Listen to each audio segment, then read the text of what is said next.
AISF AIYF నాయకులు గుంటూరులో భారీ ర్యాలీ నిర్వహించారు. విశాఖపట్నం ఏఐఎస్ఎఫ్ ఏఐవైఎఫ్ నాయకులపై పెట్టిన రౌడీ షీట్ కేసులు తక్షణమే ఎత్తేయాలని డిమాండ్ చేశారు. విద్యార్థులు యువతపై కూటమి ప్రభుత్వం పగబట్టిందన్నారు.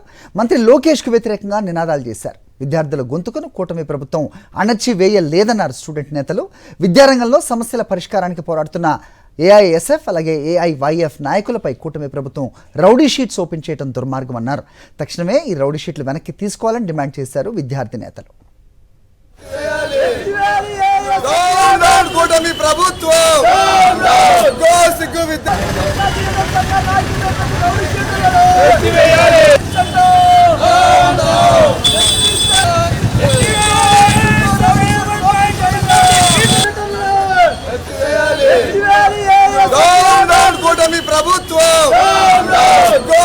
విద్యాసంఘ నాయకులపై ఓపెన్ చేయాలి. తీసివేయాలి విద్యాసంఘ నాయకులపై రౌడీ షీట్లు వెంటనే తీసివేయాలి.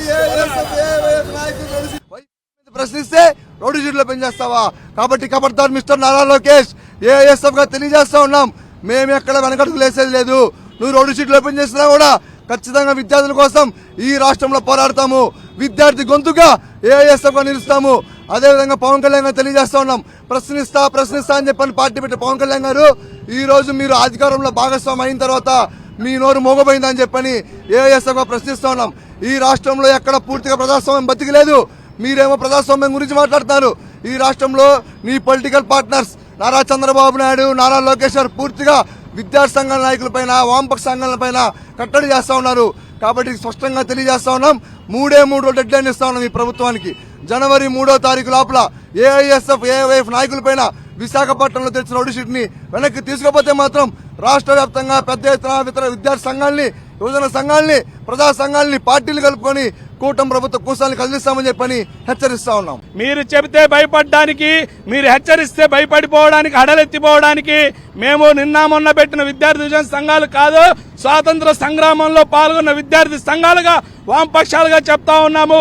నీకు హెచ్చరిస్తా ఉన్నాము. నారా లోకేష్ గారు, మేమేమన్నా అత్యాచారం చేశామా, హత్య చేశామా, గూండాగిరి చేశామా, ఏం చేశామని రౌడీ షీట్ ఓపెన్ చేశాం? నారా లోకేష్ విద్యార్థి సమస్యల మీద 107, 108 జీవో రద్దు చేస్తానన్నది ఎవరు?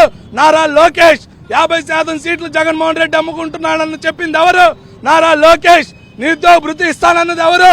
నారా లోకేష్. జాబ్ క్యాలెండర్ విడుదల చేస్తామన్నది ఎవరు? నారా లోకేష్. అసలు కేసు ఓపెన్ చేయాల్సింది, ఇచ్చిన మాట అమలు చేయని నీ మీద కేసు ఓపెన్ చేయాలి. 18 కేసులున్న చంద్రబాబు నాయుడు గారి మీద రౌడీ షీట్ ఓపెన్ చేయాలి తప్పించి విద్యార్థి సమస్యల మీద, యువజన సమస్యల మీద పోరాడుతున్న విద్యార్థి యువజన రంగాల నాయకుల మీద మీరు కేసులు ఓపెన్ చేస్తారని మేము అడుగుతా ఉన్నాము. కాబట్టి ఈ కేసులు వెంటనే వెనక్కి తీసుకోకపోతే రాష్ట్ర వ్యాప్తంగా పెద్ద ఎత్తున ఉద్యమం చేస్తామని ఈ సందర్భంగా హెచ్చరిస్తా ఉన్నాం. మీరు తక్షణమే ఏదైతే వైజాగ్ లో విద్యార్థి యువజన సంఘాల మీద రౌడీ షీట్ ఓపెన్ చేశారో దాన్ని తక్షణమే రద్దు చేసేదే కాకుండా వాళ్ళు ఏమడిగారని రద్దు చేసి రౌడీ షీట్ ఓపెన్ చేశారు. ఉద్యోగం అడిగినందుకు రౌడీ షీట్ ఓపెన్ చేస్తారా? అయ్యా, వైజాగ్ లో గంజాయి వీరపాట శివతాండం ఆడుతుందని చెప్పినందుకు రౌడీ షీట్ ఓపెన్ చేస్తారా? తక్షణమే మీరు ఓపెన్ చేయాల్సింది గంజాయి అమ్మే వాళ్ళ మీద రౌడీ షీట్ ఓపెన్ చేయాలనే గానీ గంజాయి అమ్ముతున్నారని చెప్పిన వాళ్ళ మీద రౌడీ షీట్ ఓపెన్ చేస్తా ఉన్నారని ఈ రాష్ట్రంలో అన్ని వర్గాల్లో ఉన్న యువత మొత్తం కూడా ఆ వైపులో ఆలోచన చేస్తా ఉన్నారు.